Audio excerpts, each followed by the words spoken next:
आज हम एक ऐसी किताब के बारे में बात करने वाले हैं जिसमें सिखाए गए लेसन्स को अपनी जिंदगी में अपनाकर आप गलत आदतों को अच्छी आदतों से बदल सकते हैं, अनहेल्दी थिंकिंग को पॉजिटिव और बेहतर थिंकिंग में बदल सकते हैं और इस तरह अपनी जिंदगी का कंट्रोल अपने हाथ में ले सकते हैं।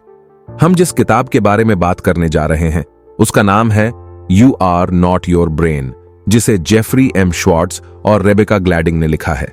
लेखक जेफरी एक मशहूर न्यूरोसाइकोलॉजिस्ट है जिन्होंने सैकड़ों लोगों पर रिसर्च करके ऐसे 4 तरीकों ढूंढे हैं जिनका इस्तेमाल करके आप अपनी खराब आदतों को बदल सकते हैं और पॉजिटिव थिंकिंग को अपनाकर अपनी जिंदगी का कंट्रोल अपने हाथ में ले सकते हैं। लेखक कहते हैं कि आपका दिमाग आपका सबसे अच्छा दोस्त है। किताब को अच्छे से समझने के लिए हम इस किताब को 10 जरूरी भागों में डिस्कस करने जा रहे हैं।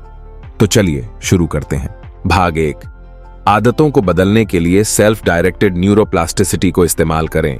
सेल्फ डायरेक्टेड न्यूरोप्लास्टिसिटी का मतलब है अपने दिमाग पर फोकस करके उसे अपने अनुसार चलाना है। इसमें न्यूरो का मतलब दिमाग के उस हिस्से से है जहां से विचार और भावनाएं कंट्रोल होती हैं, और प्लास्टिसिटी का मतलब है कि भले ही यह हिस्सा काफी ठोस हो, लेकिन आप कुछ प्रोसेस या इस पर कुछ काम करके इसे अपने अनुसार प्लास्टिक की तरह बदल सकते हैं।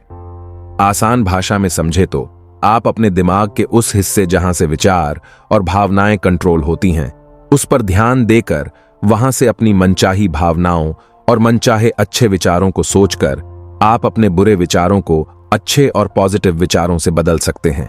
और इसी तरह 21 से 90 दिनों तक लगातार इसे करने से आप अपनी किसी भी बुरी आदत को अच्छी आदत से बदल सकते हैं। भाग 2, हेब का नियम और क्वांटम जीनो इफेक्ट। आप इन 2 कॉन्सेप्ट्स को सीखकर और इन्हें अपनी जिंदगी में अपनाकर न्यूरोप्लास्टिसिटी का फायदा उठा सकते हैं, मतलब अपने दिमाग पर कंट्रोल कर सकते हैं। You Are Not Your Brain number 1 है हेब का नियम। इस नियम के मुताबिक हमारे दिमाग के न्यूरॉन्स, या फिर आसान भाषा में कहें तो विचार, जो एक साथ हमारी जिंदगी को इफेक्ट करते हैं, वह एक ही साथ काम करते हैं। मतलब अपने दिमाग के जिस हिस्से का आप ज्यादा से ज्यादा इस्तेमाल करते हैं, वह हिस्सा उतना ही ज्यादा मजबूत बनता चला जाता है। इसे हम एक एग्जाम्पल के साथ आसान शब्दों में समझते हैं। मान लीजिए कि आप एक नई जॉब करते हैं जहां पर आपको समय से पहुंचने के लिए रोज सुबह 8 बजे बस पकड़नी पड़ती है। पहले 1 हफ्ते में तो सब कुछ सही चलता है, लेकिन अगले हफ्ते के मंगलवार को आप 8:10 AM पर बस स्टैंड पर पहुंचते हैं, जिस वजह से आपकी बस छूट जाती है और ऑफिस लेट पहुंचने के कारण आप शर्मिंदा भी होते हैं और सीनियर आप पर गुस्सा भी करते हैं। इस वजह से हो सकता है कि आप अच्छा महसूस न करें और परेशान होने लगें। लेकिन 2-3 बार ऐसा ही लगातार होने के बाद जब आप बार बार परेशान और कुछ तनाव महसूस करते हैं, तो इसको दूर करने के लिए कई लोग सिगरेट पीने का सहारा लेते हैं। सिगरेट पीने से दिमाग को निकोटीन मिलता है।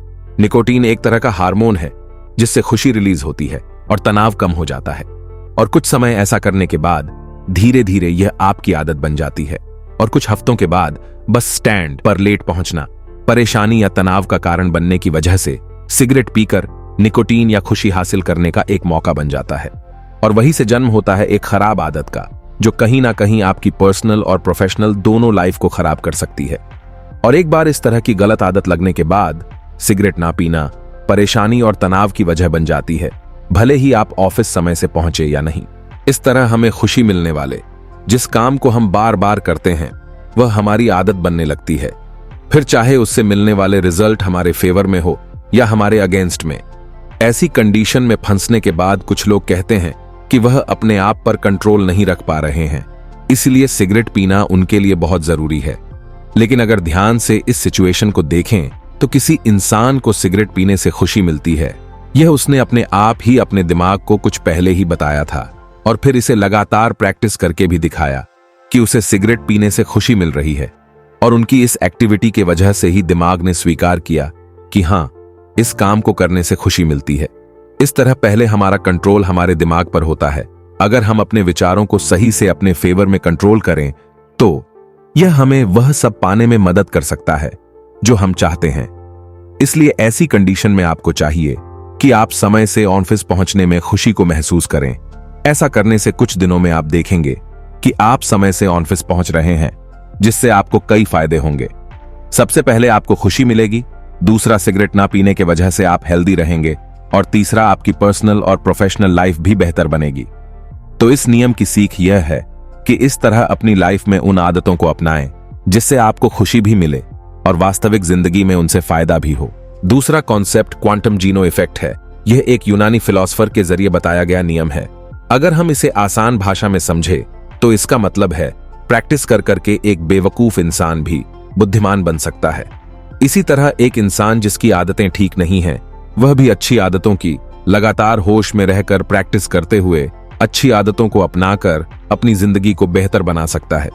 इस नियम की सीख यह है कि अगर आप नेगेटिव थिंकिंग की जगह पॉजिटिव सोचना चाहते हैं तो एक्टिवली हमेशा पॉजिटिव ही सोचें।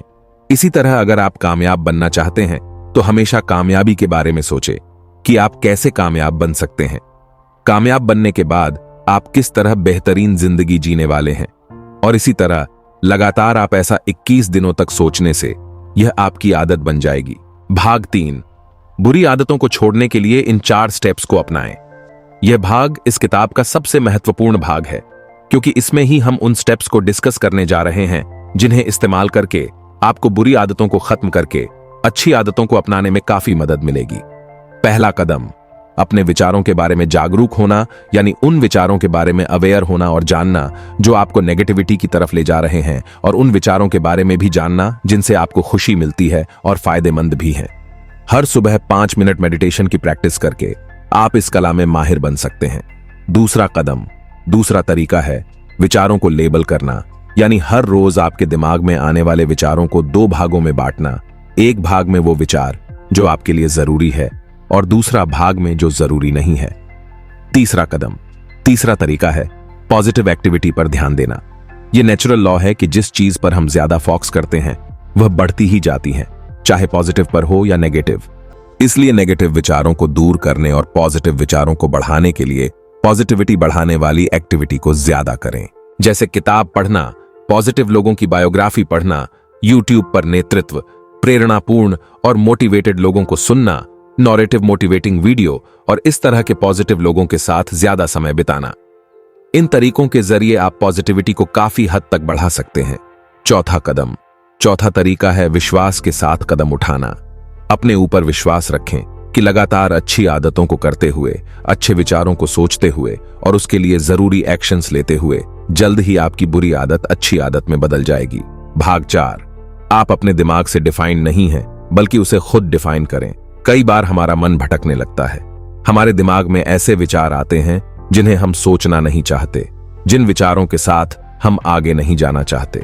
लेकिन इन सब के बावजूद विचारों की उस तेज ट्रेन को दोबारा अपने कंट्रोल में करने में हम में से कई लोग असहाय महसूस करते हैं। ऐसा सभी के साथ होता है। तो क्या यह अच्छा नहीं रहेगा कि हम यह जान लें कि कैसे अपने विचारों को अपने कंट्रोल में करके मन को कंट्रोल किया जाए?